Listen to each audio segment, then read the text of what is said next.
At Amica Insurance, we know it's more than just a car or a house.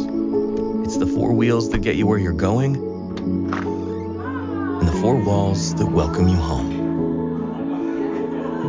When you combine auto and home insurance with Amica, we'll help protect it all. And the more you cover, the more you can save. Amica. Empathy is our best policy. On April 11th, Drop is... Excuse me, I really need your help. You okay? a killer thriller. Someone wants me to kill my date. Why are you doing this? Why does he have to die? Experience the movie that has critics and audiences on the edge of their seats. It's someone in this restaurant. Oh God, run! Pretty hardcore first date. Yeah. Drop, only in theaters April 11th. Rated PG-13. May be inappropriate for children under 13. Welcome to this week's Harness Racing Alumni Show. I'm Freddie Hudson, and I'm here today with Trade Martin, Bob Marks, and Andy Cohen. The Harness Racing Alumni Show with your hosts, Freddie Hudson and Trade Martin. Joining us on this week's show with our special panel, led by Gordon Banks, we have Brad Steele from New Zealand and Michael Antoniades from Oak Grove. Gordon, over to you. Thanks, Freddie. We have a really special guest this time. Brad Steele was kind enough to give me quite a bit of time in New Zealand, and I've gotten to know him fairly well over the years. He's recently been put in charge as the CEO of Harness Racing New Zealand in a rebuilding stage. He previously had been responsible for building up Queensland harness racing, where he did a tremendous job, and most of the new innovative ideas that you see there were actually born under his control. And now he's trying to build up New Zealand, which has a unique opportunity because greyhound racing has been banned now in New Zealand. They have a real need for product, and they have some of the same problems that we've had in terms of diminishing foal numbers, and it's rather a similar situation, except that it's very promising in New Zealand because Entain, which is the Australian arm of Ladbroke, came in about a year and a half ago and completed a 5-year funding deal with New Zealand, under which they took over 50% of the TAB. And Brad, if I'm wrong in any of these details, please correct me.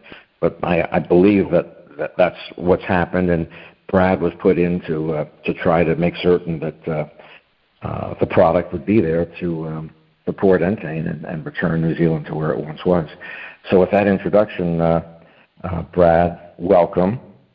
And one could start anywhere. What I really thought I'd mention at the start was something that I mentioned in passing in a previous show, which is the betting technology and options that you have down under that we don't have with respect to fixed odds, multi-bets, and as you described to me earlier, in-race betting. So I thought that would be an interesting area to start in.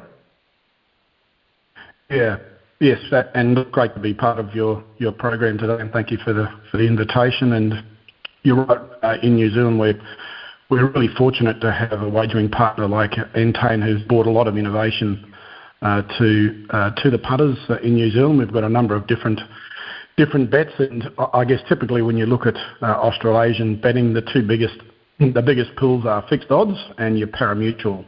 And in Australia, it's probably 90% wagered on fixed odds, 10% on parimutuel. Here in New Zealand, it's slightly different. It's around about 60% fixed, 40% parimutuel, but those fixed odds market share is rapidly increasing quite significantly. So we have the ability to certainly bet on fixed odds, but two of the other innovations that Entain have brought to punters in New Zealand is a same race multi, which is basically like having a trifecta, I guess, in your terminology, but with a fixed odd attached to it. So these days, if you put a trifecta on, the actual end stake is not really predetermined. But with this particular bet, you know exactly that if you get the same race multi, which is essentially a trifecta, it's a fixed odd.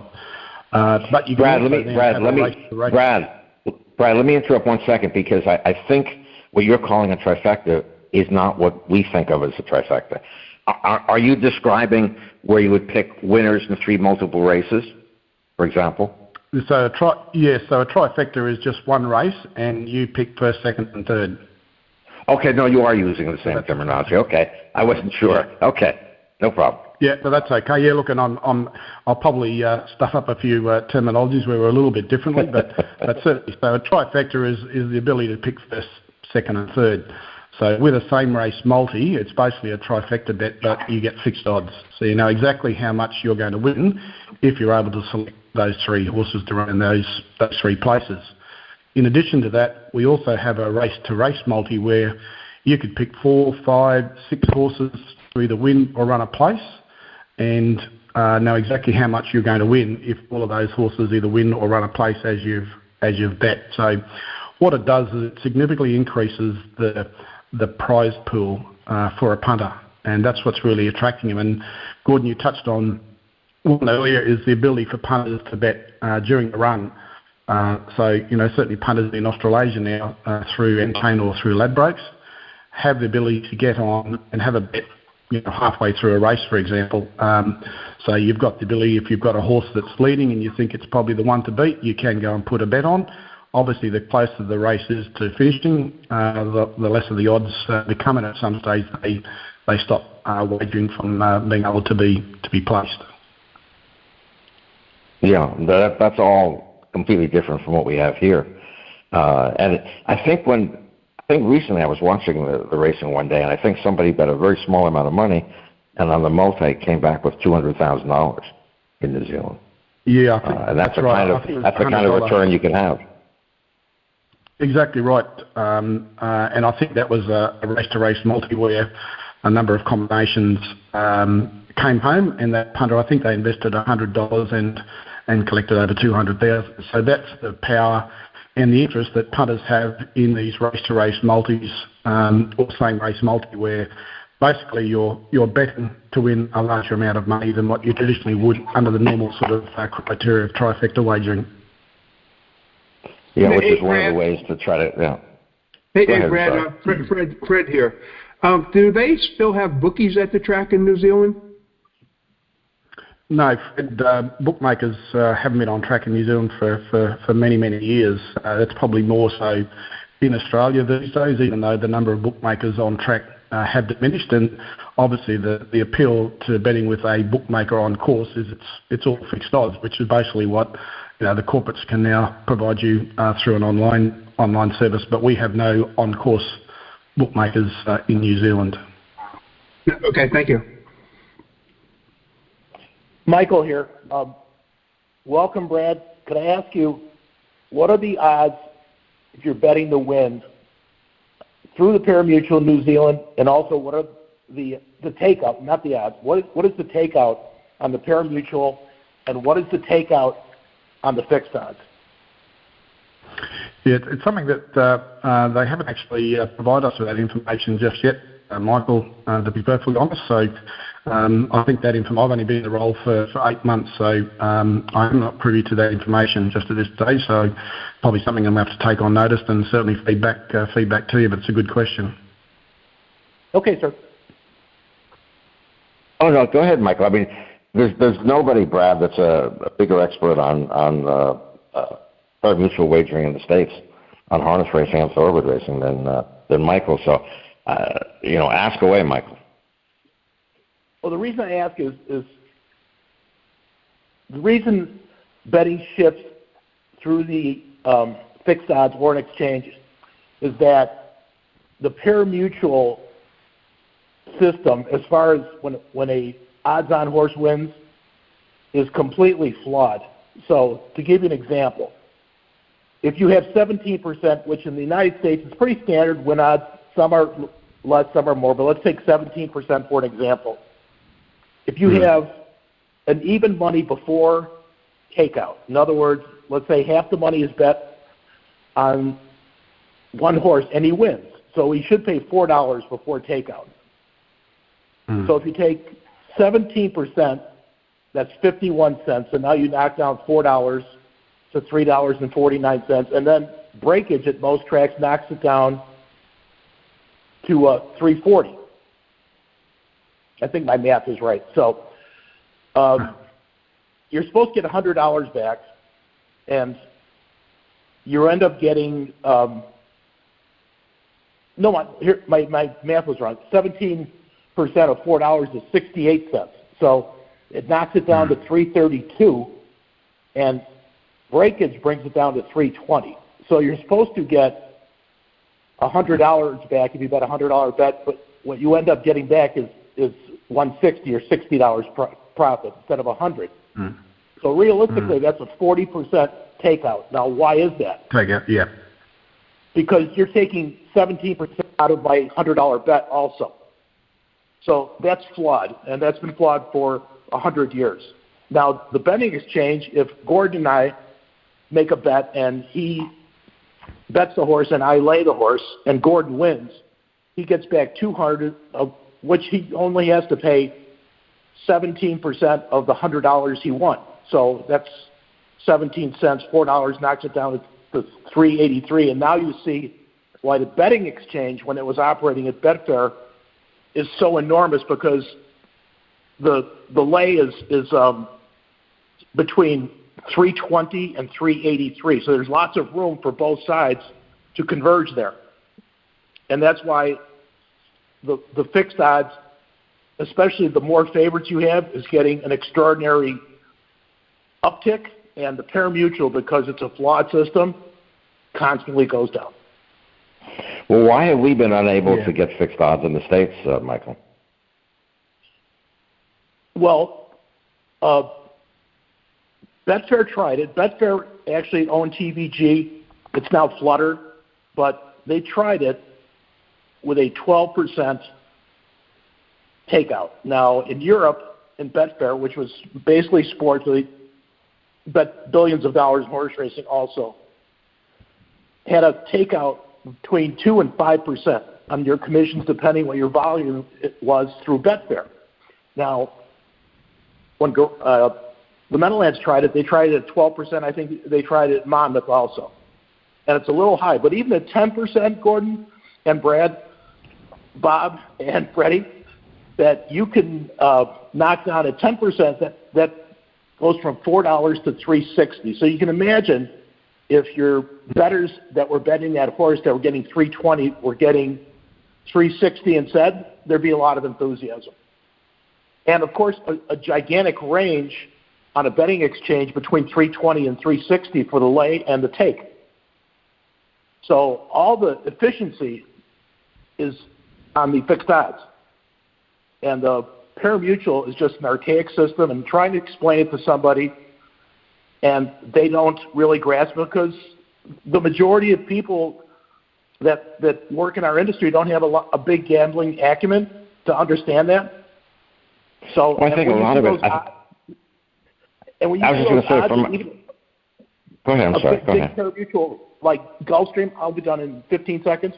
But even Gulfstream, you see these odds go from even money to 2 to 5 with $200,000 win pools. And yes, there's a lot of late action. There's a lot of computer-assisted wagering causing that to happen. But the main reason it happens because the pari-mutuel system is flawed.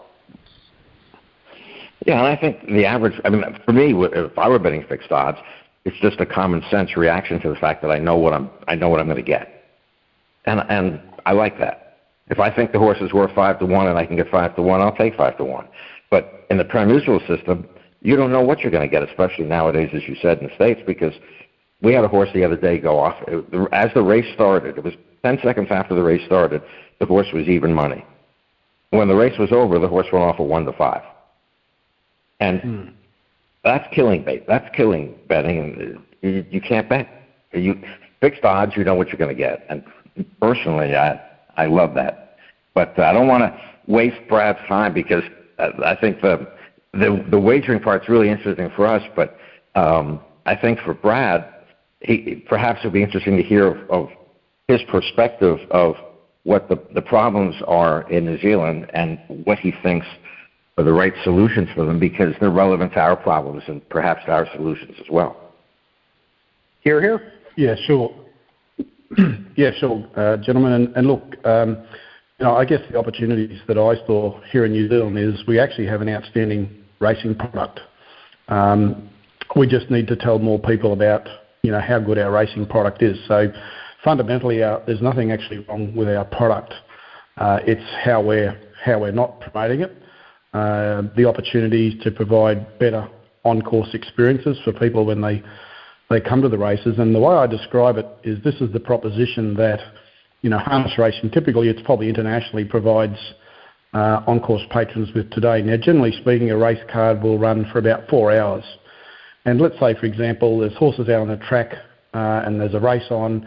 So let's say there's 4 or 5 minutes of real entertainment where people can actually see a horse racing or warming up. So over 10 races, there's 50 minutes of real entertainment spread over 4 hours. So if somebody said to us, want you to come and enjoy a day at the tennis or a day at the football, you're going to sit in the stadium for 4 hours, but you're only going to see 50 minutes of tennis or football, it's not a great proposition. But that's the proposition that we're putting out there today to people who generally aren't, dyed-in-the-wool punters. So we do need to provide a better experience for on-course patrons to get them to the track, but to also keep them there and to keep them coming back.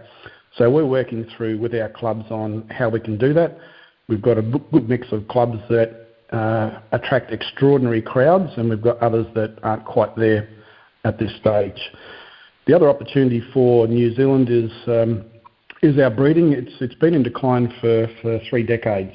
At one stage we were breeding over 8,000 foals, and it's now down to around that 1,500 mark. So that's our opportunity to turn that around. I think we're very close to the bottom and getting that turned around, and we're just thinking through what is it going to take to get people to breed more. And one of the opportunities we see is through breeding syndicates that breed horses to race, not to sell, and also to attract a different audience. We think there's a huge opportunity to get what we call the next-gen breeders, those people that are typically under 40, to get into our industry. And that's a segment here in New Zealand that's pretty much missing at the moment. Our ownership is very much skewed to being over 60, and that also applies to our breeders. So the gap is getting more younger people involved in our industry, both from a breeding perspective but also an ownership. And we've recently introduced some innovation to encourage more younger people to participate in our game. So for us, they're the opportunities that we've got in front of us, and we've thought through, how we can improve that. But I think the other thing, generally, certainly we're thinking through here in New Zealand is we really do need to modernise our sport. When I look at harness racing around the world, we've all been pretty much doing the same thing for a long time. And we've got a World Trotting Conference coming up next year where I'd like to challenge the delegates that turn up to help us have a conversation around what does modern harness racing look like around the world. And to give you one example of what we're doing, I'm paying for 35 industry people to be trained in artificial intelligence at the moment, a black belt accreditation in artificial intelligence. And it's going to play a significant role in harness racing, and we're working through what that role artificial intelligence is going to play in harness racing moving forward. And we've only just started that work, but the opportunities are incredible and exciting. So they're probably just a few things that I think we're focused on, where the opportunities are, where our challenges are, and we've got some good plans in place that I think will get us there. Hey, Brad, Fred here. Where is that conference going to take place, and do you have a date on it? Don't have a date just yet, Fred, but it'll be one of 2 places. The two major cities in New Zealand, Auckland, which is in the North Island, and Christchurch was in the South Island. So it's generally going to be one of those 2, potentially leading to Auckland, but it could be Christchurch. And my guess is, Freddie, is it will probably be late in the year, probably around November. We have a very large harness race here in New Zealand called the New Zealand Cup. And we attract a huge wagering audience and a huge on-track audience, and we thought it might be good to build that into the conference as well, so that all those international people get to see what the very best in harness racing New Zealand looks like. And that's a very good time for North American people, because that's in November. That's right after Harrisburg. I remember going to the New Zealand Cup the week after Harrisburg years ago, and it's an incredibly fun event, and it would be a great time for everybody to go there. And easy for Americans. Yes. Michael, I have a question. Familiar with the Melbourne Cup is a pretty prestigious race, and we get it offered the Melbourne Cup in the United States. It runs around 11 o'clock Eastern. Could you do anything like that with your race? Yeah, look, it's a good question, Michael. We did actually think about that last year, but I guess, to be honest, we were more so looking at it from an Australian audience perspective. So Australia typically is 3 hours behind New Zealand time. So our New Zealand Cup is typically held on the second Tuesday of November, and generally speaking, it's run at about 5 o'clock New Zealand time, which is about 2 o'clock Australian time. So I'm not quite sure, what time frame that would see that race in America, but it could be something we could certainly think about as we continue to grow our international audience. Thank you, sir.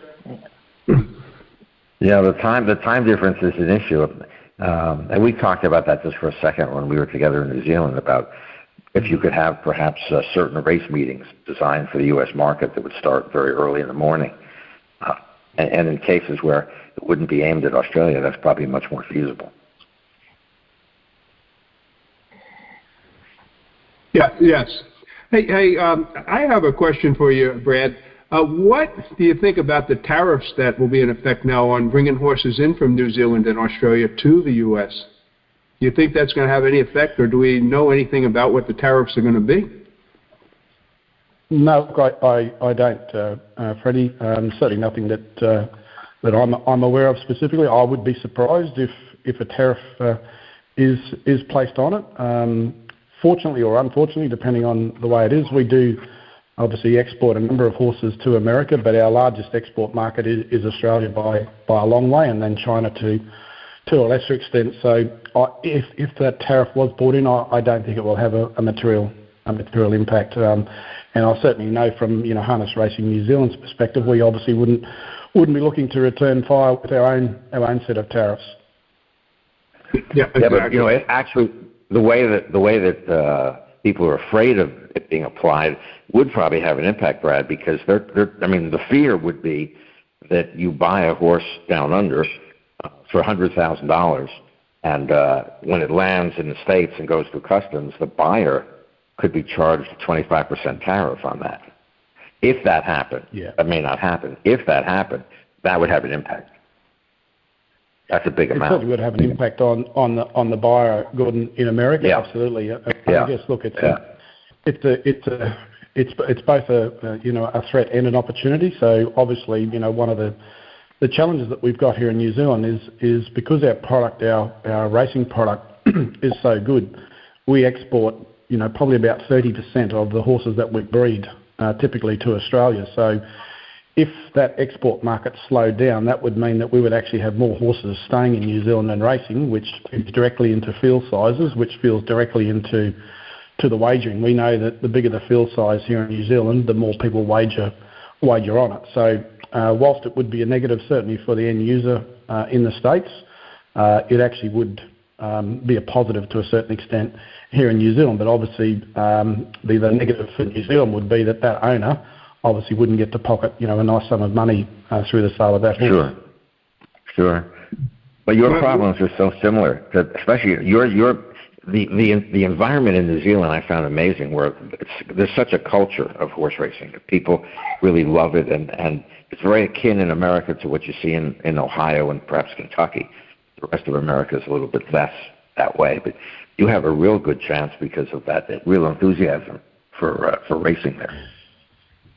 We certainly do, Gordon. And look, when I've been in New Zealand for 8 months here, and one of the things that's been driven into me by the Kiwis is that the DNA of New Zealand is built around 3 things: beer, rugby union, and racing. So it's actually in their DNA, and it's a pretty good place to start from. And we do attract reasonably good crowds by comparison. It's been probably 2 decades since I was in the Meadowlands, but I've been to a lot of race meetings in and around Australasia. I'd have to say that the patronage to New Zealand racing is far greater than where I see elsewhere, and I think part of it is built on that DNA, but it's also the fact that I do know the clubs do look after the owners.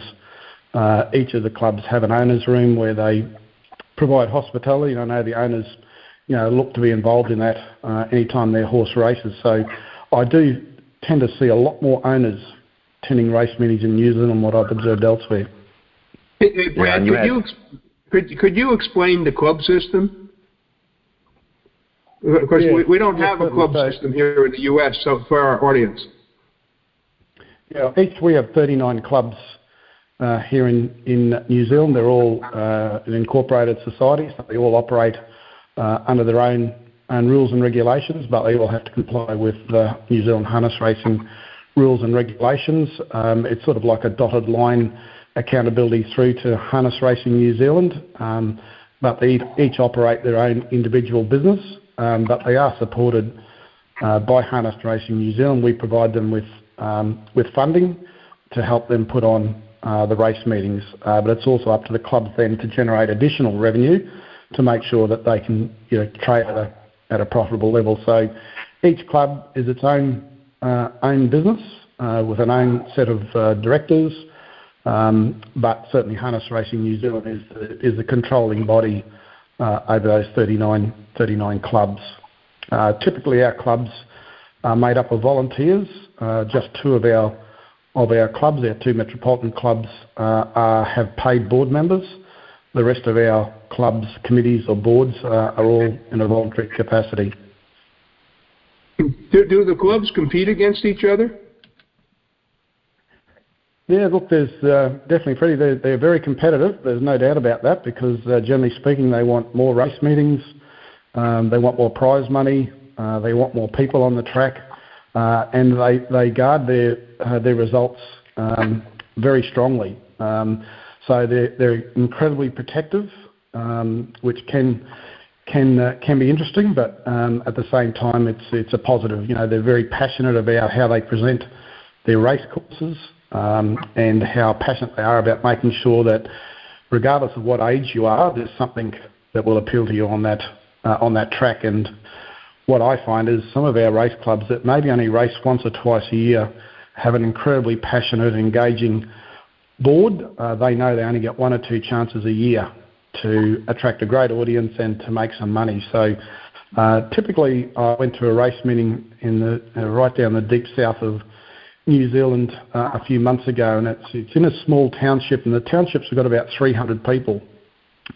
And when I went there, they said they'll get 8,000 people to that race meeting.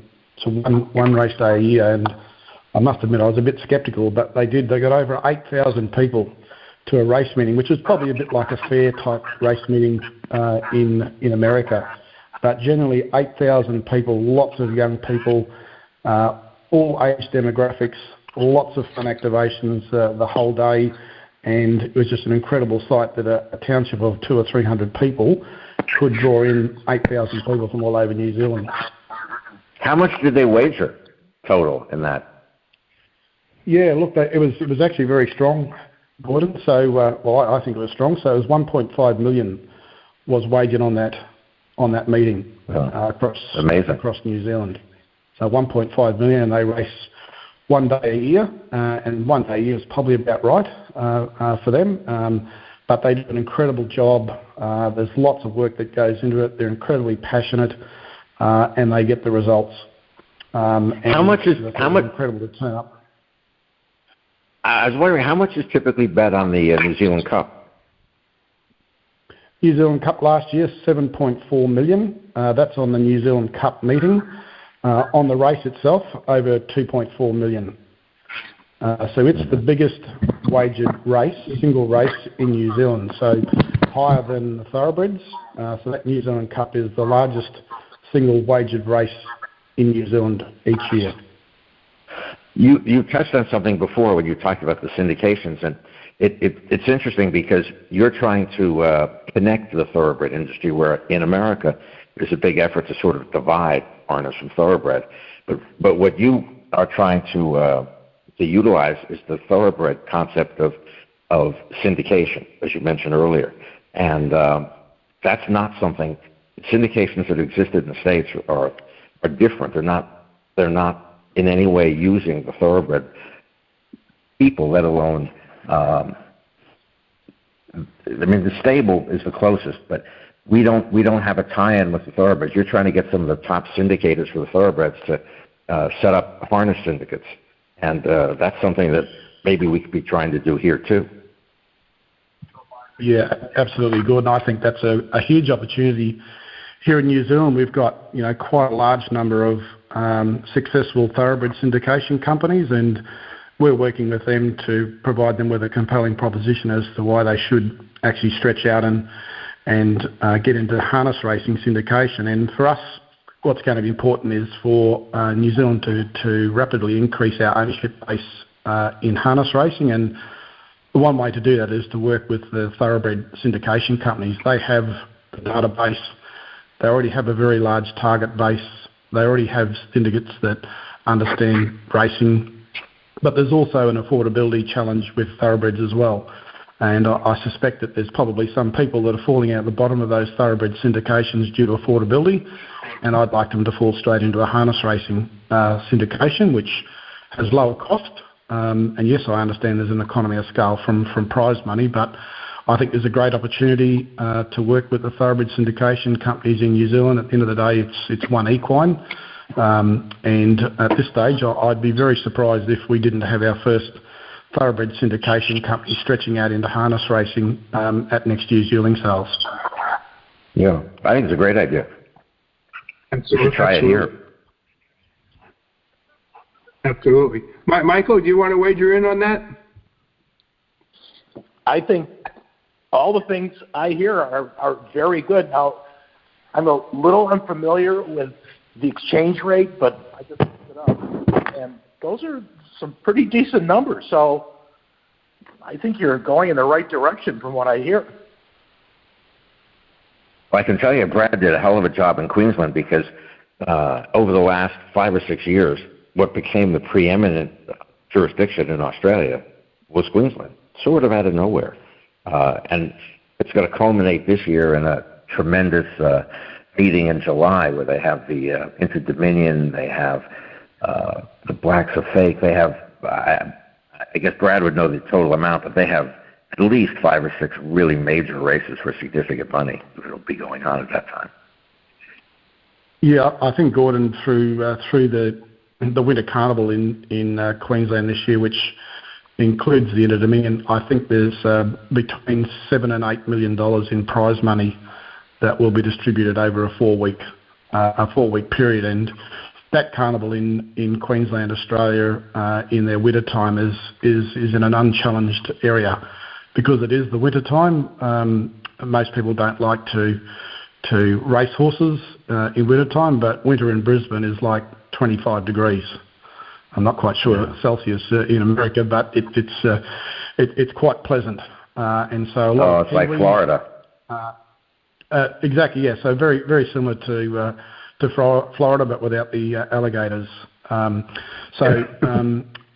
Nobody wants to compete with a major carnival in July in Australasia. That's New Zealand and Australia. And Queensland can and have because of their incredible winter and the fact that there's no feature racing in and around that time. Yeah, it's become the major destination of all the carnivals. But you have a great... I'm only bringing this up because Americans don't really understand it. How much money you can race for down under.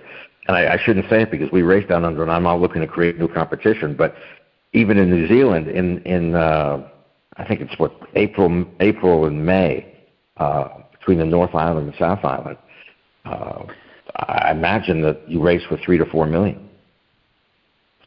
Yeah, that would be a pretty good number, Gordon. And we've got this coming Friday in the North Island at a racetrack called Cambridge. We've got two large slot races. We've got a trot slot race, which is for $600,000, and we've got a pacing slot race for $1 million. So we've got the best trotters and the best pacers in Australasia competing here in New Zealand Friday night. Hopefully you might be able to view it live in the States, but we've got the very best horses racing Australasia here in New Zealand at this moment. We also have other slot races for $500,000. Our New Zealand Cup is worth $1 million. We've got a major trot race that is on the same time as our New Zealand Cup worth $500,000. So we've just recently, in the last 6 months, increased our stakes by a record amount. So we've invested $10 million per annum for the next 3 years in increased stakes here in New Zealand off the back of some good support that we're getting from Antoniades. And I suspect that over the next 3 to 4 months, there's more good news coming. Yeah, I think New Zealand is the standout place in the world for harness racing right now in terms of a positive future and a positive outlook. And it's nice to see because everything's doom and gloom in the States. So to hear a vision that's likely to be successful is a nice thing for all of us to hear. Yeah, thank you, Gordon. And look, I think there's certainly I know we've got probably 7 or 8 American-bred broodmares that have come to New Zealand in the last probably 12 months that are either currently and still owned by an American stud or New Zealand investors have bought those broodmares. So what I can see over the next couple of years is the uniqueness to the New Zealand pedigrees is really starting to evolve. We'll have a lot more American blood coming through our pedigrees, which, I'm hoping there's an opportunity to get more Americans to come down to our yearling sales and look at these horses and perhaps leave their horses here, race them, and at some stage, if they wanted to, send them back to America. So I do see an evolving and future market there between North America and New Zealand through our yearling sales, and those pedigrees will start to appear in our sale catalogues from next year. Yeah, it's difficult. What would be interesting would be if you could create in New Zealand at the right time of the year a big race that would be interesting for American owners to send their horses down for. It would have to complement our schedule, not be disruptive of that or endangering a horse. But the difficulty, we looked at sending horses down there a few times from here, and the difficulty has always been the quarantine. I think you have a 3-week or 4-week quarantine down there that just makes everything very difficult. But if you could bring American racehorses over for some special event, that would certainly make owners much more likely to go down under or be at the yearling sales or invest down there. Yeah, look, Gordon, I think you're right. I think there's, when I look around internationally today in harness racing, it appears to me we're sort of everyone's operating in a siloed basis at the moment, and there's no one really connecting harness racing around the world. And I'm hoping that our World Trotting Conference in 2026 will start a process where we can start reconnecting internationally, because the one thing I know there's an opportunity out there is most sports around the world these days have a World Cup. Yes, we do have a harness racing drivers World Cup. We actually don't have a racing World Cup, and I guess to make it a truly World Cup, it's probably going to have to be a trotting race. So I think there's a solution out there somewhere one day that we might be able to put together a World Cup of trotting, and I think it's probably not too far away. I think there are some opportunities there, and maybe it's a conversation at the World Trotting Conference on what that might look like. Hey, Brad, hopefully we'll put Fred here. What about the Yonkers International Trot? Could that be included in here or brought in there? Yeah, absolutely. Yeah, I think it's $1 million that Yonkers race, and I've been to Yonkers many years ago. Had a great night there. So yeah, I think, and this is the point I was making, Freddie. I think everyone is sort of working in a linear fashion at the moment. They're all doing their own thing, and I guess that's partly because they're probably feeling as though we're in survival mode. We're not actually in thriving mode. So probably everyone's sort of looking to protect their own patch, but no one's actually connecting harness racing globally to seek out, well, where are the opportunities? And I think if we're going to grow our code, we have to think more global and less local. But I understand we do need to solve locally at the same time. I can't argue with that. Any other questions, Freddie, strike you, or Michael?